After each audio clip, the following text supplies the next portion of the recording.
Assalamualaikum warahmatullahi wabarakatuh. Derajat kewalian Al-Habib Soleh bin Muhsin Al-Hamid tidak diragukan lagi. Kewaliannya telah mencapai tingkatan kutub, yakni pemimpin dan pemuka bagi para aulia di masanya. Habib Abdul Qadir bin Ahmad bin Abdurrahman As-Segaf pernah berkata bahwa Habib Soleh adalah orang yang doanya selalu terkabul dan orang yang sangat dicintai dan disegani.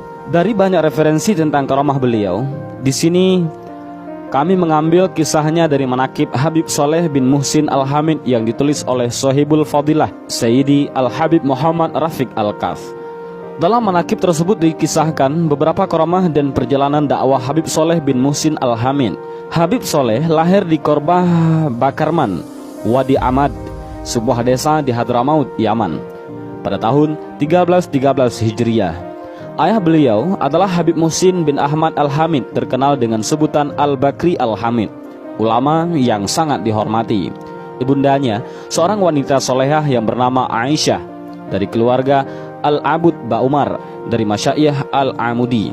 Beliau mempelajari Al-Quran dari seorang guru bernama Syekh Sa'id Bamudij di Wadi Ahmad. Sedangkan ilmu fikih dan tasawuf beliau pelajari dari ayahnya Al-Habib Muhsin bin Ahmad Al-Hamid. Pada usia 26 tahun, bertepatan tahun 1921 Masehi, Habib Soleh meninggalkan Hadramaut dan hijrah ke Indonesia ditemani Syekh Fadli Soleh Salim bin Ahmad Asy-Syakiri. Setibanya di Indonesia, beliau singgah di Jakarta beberapa hari. Mendengar kedatangan Habib Soleh, sepupu beliau Habib Muhsin bin Abdullah Al-Hamid meminta Habib Soleh untuk tinggal sementara di kediamannya di kota Lumajang. Setelah menetap beberapa hari, beliau pindah ke Tanggul, Jember, Jawa Timur, dan akhirnya menetap di Tanggul hingga akhir hayat beliau. Sebelum memulai dakwahnya di Jember, Habib Soleh pernah mengasingkan diri lebih dari 3 tahun. Beliau berkhalwat dengan membaca Al-Quran, berselawat dan berzikir. Guru besarnya, Al-Imam Al-Qutub Habib Abu Bakar bin Muhammad As-Segaf, mengajak beliau keluar dari khalwatnya, lalu meminta Habib Soleh datang ke kediamannya di kota Gresik. Sesampainya di rumah Habib Abu Bakar, Habib Soleh mendapat mandat dan ijazah dengan memakaikan jubah imamah dan sorban hijau dari gurunya sebagai pertanda kewalian kutub yang akan diembannya. Setelah itu, Habib Soleh mendapat isyarat untuk datang ke Mekah dan Madinah. Usai berziarah ke makam Nabi Muhammad SAW, beliau kembali ke Indonesia untuk berdakwah. Dakwah Habib Soleh diawalinya dengan membangun musala di tempat kediamannya. Habib Soleh mengisinya dengan sholat berjamaah dan menghidupkan Quran antara maghrib dan isya. Beliau juga memberi tausiah dan pengajian yang membahas tentang seputar ilmu syariat dan ilmu fikih. Setiap selesai sholat asar, beliau membacakan kitab An-Nasyihut Diniyah karangan Habib Abdullah bin Alwi Al-Haddad yang diuraikannya ke dalam bahasa keseharian masyarakat sekitar, yakni bahasa Madura. Beberapa tahun kemudian, beliau mendapat hadiah sebidang tanah dari seorang muhibbin ataupun orang yang mencintai anak cucu keturunan Rasulullah SAW, yakni Haji Abdul Rashid. Di atas tanah inilah beliau membangun masjid yang diberi nama Masjid Riyadus Shalihin dan kemudian mewakafkannya. Dakwah dan kegiatan keagamaan pun kian hidup setelah masjid ini berdiri. Selain berdakwah di masjid, Habib Soleh dalam kesehariannya selalu melapangkan orang susah, membantu orang-orang yang dililit utang, membantu fakir dan anak yatim. Jika beliau melihat gadis dan pemuda yang belum kawin, beliau mencarikan pasangan hidup dengan menawarkan seorang calon. Pernah pula dalam sehari, beliau mendamaikan 2 ataupun 3 orang yang bertikai. Dalam kehidupan bermasyarakat, Habib Soleh tercatat sebagai pemberi semangat dengan meletakkan batu pertama pembangunan rumah sakit Islam di Surabaya. Beliau dikenal karena akhlaknya yang mulia, tidak pernah menyakiti hati orang lain. Dikisahkan, suatu ketika beliau sedang berjalan bersama Habib Ali bin Abdurrahman bin Abdullah Al-Habsyi, Kuitang, Jakarta. Beliau berkunjung ke kediaman Habib Ali di Bungur, Jakarta. Saat melintasi sebuah lapangan, beliau melihat banyak orang berkumpul melaksanakan sholat istisqa, yaitu sholat meminta hujan. Lantaran Jakarta saat itu dilanda kemarau panjang. Tak lama kemudian, setelah Habib Soleh mengadahkan tangannya ke langit seraya membaca doa meminta hujan, tak lama kemudian hujan pun turun. Nama Habib Soleh kian terkenal dan harum. Kisah-kisah yang menceritakan karamah beliau tak terhitung. Tetapi perlu dicatat, Karamah hanyalah suatu indikasi kewalian seseorang. Kelebihan itu dapat dicapai setelah melalui proses panjang, yaitu pelaksanaan ajaran Islam secara kafah ataupun secara sempurna. Dan itu dilakukan secara konsekuen dan terus-menerus ataupun istiqamah, sampai dikatakan bahwa istiqamah itu lebih mulia dari 1000 karamah. Banyak yang meyakini Habib Soleh Tanggul adalah seorang waliullah yang dekat dengan Nabi Khidir alaihissalam. Karena itu pula beliau terkenal dermawan, seolah apapun yang beliau ingin miliki, ingin beliau berikan kepada setiap orang yang membutuhkannya. Pertemuannya dengan Nabi Khidir disebut-sebut sebagai salah satu karamah Habib Soleh.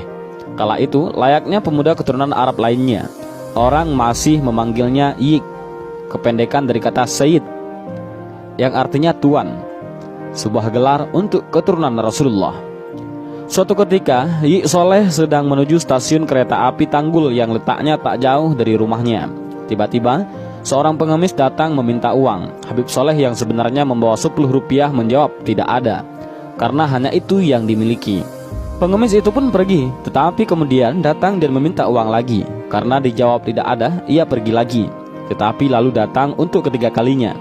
Ketika didapati jawaban yang sama, orang itu berkata, "Yang 10 rupiah di saku kamu?" Seketika Yik Soleh merasakan ada yang aneh. Lalu ia menjabat tangan pengemis itu. Ketika berjabat tangan, jempol si pengemis terasa lembut seperti tak bertulang.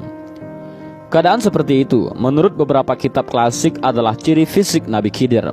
Tangannya pun dipegang erat-erat oleh Yik Saleh sambil berkata, "Anda pasti Nabi Khidir, maka mohon doakan saya." Sang pengemis pun berdoa, lalu pergi sambil berpesan bahwa sebentar lagi akan datang seorang tamu.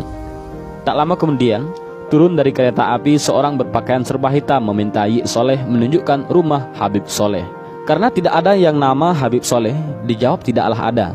Karena orang itu menekankan ada, Yik Soleh menjawab, "Di daerah sini tidak ada tuan nama Habib Soleh. Yang ada Soleh, saya sendiri. Kalau begitu, Andalah yang saya cari." Jawab orang itu lalu pergi, membuat Yik Soleh pun tercengang. Sejak peristiwa itu, rumah Habib Soleh selalu ramai dikunjungi orang, mulai sekedar silaturahmi sampai minta berkah doa. Tak hanya dari Tanggul, tetapi juga luar Jawa, bahkan luar negeri seperti Belanda, Afrika, China, Malaysia, Singapura, dan lain-lain. Mantan Wakil Presiden RI, Adam Malik, adalah salah satu dari sekian pejabat yang pernah sowan ke rumahnya. Satu bukti kemasyhuran beliau apabila Habib Soleh berkunjung ke Jakarta, penyambutannya melebihi penjemputan pejabat tinggi negara. Saat Adam Malik menjabat kepala kantor berita Antara, mengungkapkan keterlibatan Menlu RI Subandrio yang saat itu dikenal sebagai tokoh berpaham komunis. Berita-berita yang dimuat Adam Malik membuat Subandrio dan jajarannya marah besar. Mendapat ancaman itu, Adam Malik pun berusaha mencari perlindungan. Maka datanglah ia kepada Habib Soleh Al-Hamid di Tanggul, Jember. Adam Malik menceritakan latar belakang persoalannya. Mendengar pengaduan itu, Habib Soleh Tanggul hanya tersenyum. Beliau berkata, "Jangan takut terhadap ancamannya. Nanti kamu yang akan menggantikan kedudukannya." Tak lama berselang, setelah Soeharto menjabat presiden, giliran Adam Malik yang menjabat menteri luar negeri. Apa yang pernah diucapkan Habib Soleh Tanggul benar-benar jadi kenyataan. Kisah serupa terjadi sekitar 30 tahun lalu. Alwi Shihab, mantan menteri luar negeri di era Presiden Kiai Haji Abdul Rahman Wahid ataupun Gus Dur, pernah datang ke kediaman Habib Soleh Tanggul. Pada masa itu, ia datang diantar ayahandanya. Keperluannya mohon doa restu untuk belajar ke luar negeri. Tujuannya belajar ke Amerika di Harvard University. Alwi Shihab mengutarakan apa yang menjadi masalahnya. Antara lain, ia tidak punya biaya yang cukup untuk mengurus visa dan paspor. Mendengar keluhan Alwi Shihab, Habib Soleh Tanggul menyarankan agar Alwi Shihab mandi di 2 sumur yang terdapat di sekitar kediamannya. Alwi Shihab pun mandi di 2 sumur tersebut. Setelah itu, kepada Alwi Shihab, Habib Soleh Tanggul menasihati agar datang ke Adam Malik yang saat itu menjabat Menlu. Spontan, Alwi Shihab mengatakan kekhawatirannya. Ia rakyat biasa, bagaimana bisa bertemu dengan seorang menteri? Mendengar keberatan Alwi Shihab, akhirnya Habib Soleh menasihatinya agar tidak takut. Seraya menyuruhnya supaya menemui Adam Malik dengan membawa surat darinya. "Bawa surat saya ini. Jangan takut pada Adam Malik. Kelak kamu akan menjadi seperti Adam Malik," kata Habib Soleh Tanggul. Apa yang diucapkan Habib Soleh pun menjadi kenyataan. Itu baru sedikit kisah karamah Habib Soleh. Sebenarnya masih banyak kisah karamah beliau yang belum diketahui publik.